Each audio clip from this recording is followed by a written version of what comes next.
आता पाहूया देश आणि विदेशातल्या टॉप 9 बातम्या। देशात पुन्हा एकदा कोरोना रुग्णसंख्येत वाढ। सब व्हेरिएंट JN.1 चा वेगाने प्रसार। 24 तासात 335 नवे रुग्ण। एकट्या केरळमध्ये 4 लोक दगावले। हंगामाच्या सुरुवातीला तांदूळ महागला। अवकाळीचा देशभरातील उत्पादनावर परिणाम। सुरुवातीच्या दरात 15 ते 20% वाढ।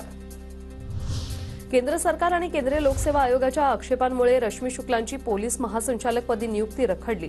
महासंचालक पदाबाबत 31 तारखेपर्यंत निर्णय न झाल्यास शुक्ला यांची नियुक्ती होणं अवघड। उच्च पदस्थ सूत्रांची माहिती। IPL 2024 हंगामासाठी उद्या दुबईत होणार मिनी ऑक्शन। लिलावात एकूण 333 खेळाडू आपलं नशीब आजमावणार।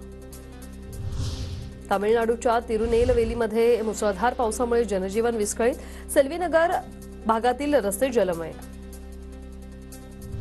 अमेरिकेचे अध्यक्ष जो बायडन यांच्या ताफ्याला कारची धडक। जो बायडन अपघातात सुरक्षित।